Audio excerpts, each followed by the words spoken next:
चलिए आगे बढ़ते हैं और अब बात कर लेते हैं केंद्रीय मंत्री रवनीत सिंह बिट्टू की, जिन्होंने राहुल गांधी को लेकर एक ऐसा बयान दिया जिसे लेकर अब घमासान शुरू हो चुका है। लगातार कांग्रेस की तरफ से रवनीत सिंह बिट्टू को घेरा जा रहा है, लेकिन आखिर रवनीत सिंह बिट्टू ने क्या कहा है, शिखा। बिल्कुल, कांग्रेस में पहले थे रवनीत सिंह बिट्टू, अब बीजेपी में शामिल हो गए हैं। उन्होंने राहुल गांधी को कहा कि वो सिखों को बांटने में लगे हुए हैं और साथ ही साथ उनको देश से प्यार नहीं है। एक रिपोर्ट इसी से जुड़ी आपको दिखाते हैं।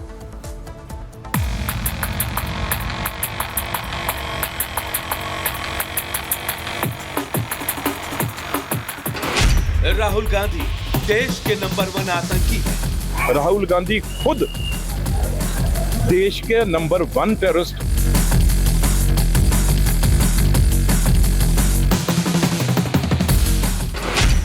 राहुल गांधी अब सिखों को बांटने में लगे हैं। और इस बार तो सबसे बुरी बात, जो सिखों को बांटने की कोशिश की।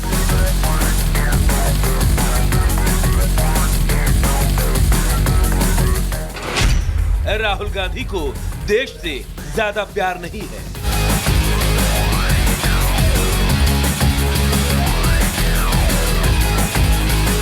कहीं ना कहीं उनको अपने देश के साथ ज्यादा प्यार नहीं है। जी हाँ, यही वो बयान है जिस पर अब सियासी घमासान मचा है। केंद्रीय मंत्री और बीजेपी नेता रवनीत सिंह बिट्टू बिहार के भागलपुर पहुंचे तो थे वंदे भारत ट्रेन के उद्घाटन को लेकर, लेकिन उनके राहुल गांधी पर दिए बयान ने सियासी उबाल ला दिया है।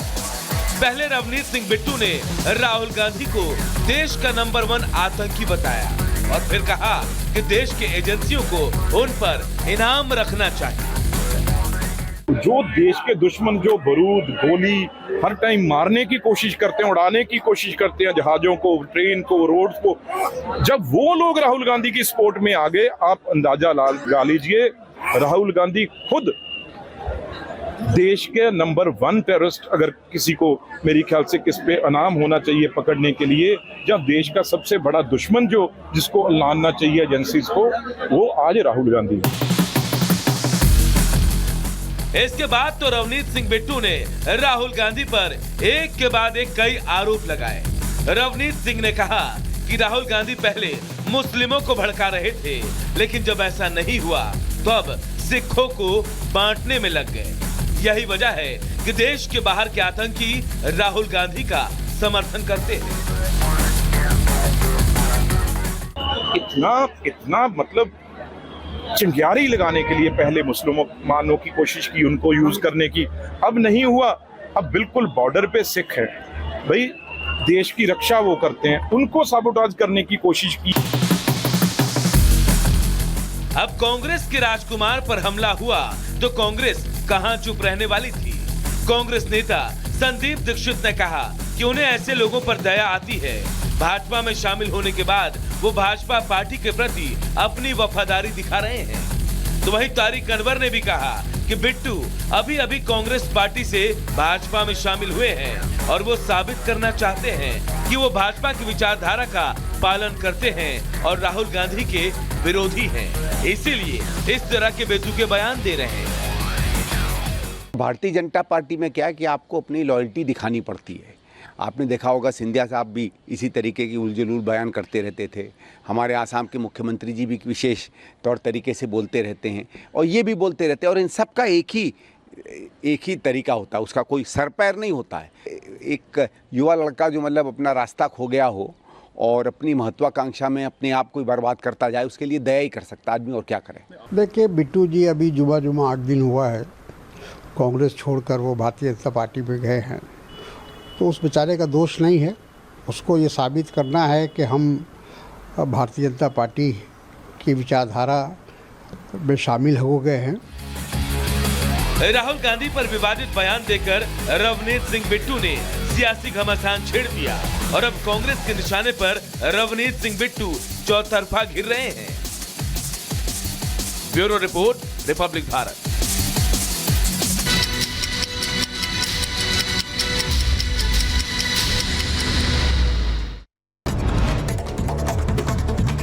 गुजरात दौरे पर अहमदाबाद पहुंचे पीएम मोदी। गांधीनगर में global renewable energy investment meet और एक्सपो का करेंगे उद्घाटन। री इन्वेस्ट का उद्घाटन करेंगे पीएम।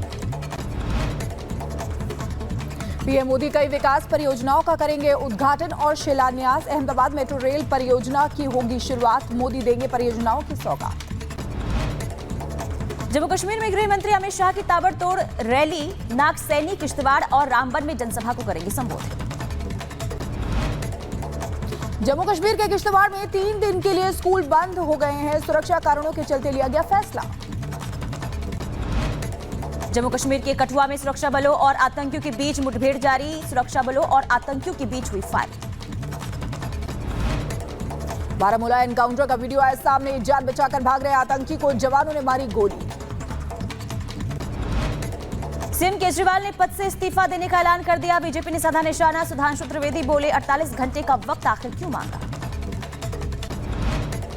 आम आदमी पार्टी विधायक रामनिवास गोयल का बयान। कहा विधायक दल चुनेगा अगला मुख्यमंत्री। महाराष्ट्र, दिल्ली, हरियाणा में एक साथ हो चुनाव।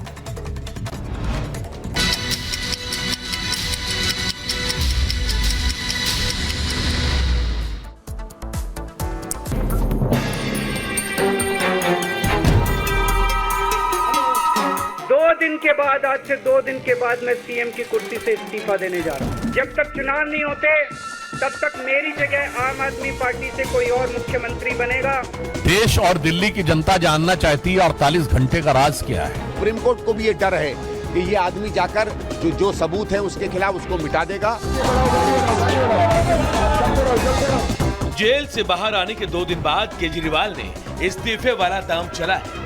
हरियाणा में चुनाव और दिल्ली में होने वाले चुनाव को लेकर पार्टी इसे मास्टर स्ट्रोक बता रही है, लेकिन इस्तीफे की कहानी कुछ और है जो जमानत के शर्तों से जुड़ा है। क्योंकि केजरीवाल सिर्फ नाम के सीएम रह गए हैं। वो न दफ्तर जा सकते हैं, न कुर्सी पर बैठ सकते हैं, न फाइल पर साइन कर सकते हैं। ऐसे में आपके मुखिया यानी अरविंद केजरीवाल के पास दूसरा विकल्प बचा क्या था। सीधे तौर पर कहा जाए तो केजरीवाल को इस्तीफा देना जरूरी नहीं, मजबूरी है। क्योंकि सुप्रीम कोर्ट ने केजरीवाल को आजाद तो किया, लेकिन सीएम के तौर पर उनकी ताकत को कैद कर लिया है। जो पीड़ा मेरे मन में है वो पीड़ा मनीष जी के मन में भी है। इनके लिए भी वही सब कहा गया जो मेरे लिए कहा गया है।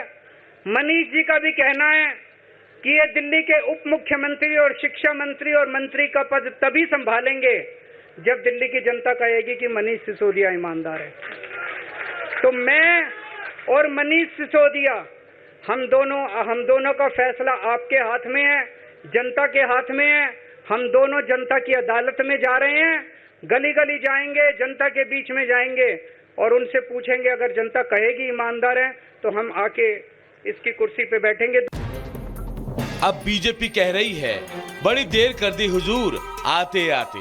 साथ ही सवाल पूछ रही है कि इस्तीफे के लिए आखिर 48 घंटा क्यों।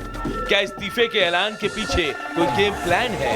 क्या ये केजरीवाल ने खेल किया है या खेला हुआ है? फिर मैं पूछना चाहता हूं कि आप बाहर आए हैं तो जेल में रह के तो आपने इस्तीफे की बात की नहीं, बाहर आके इस्तीफा देने की बात क्यों हो रही है? और ये 48 घंटे बाद की बात क्या है?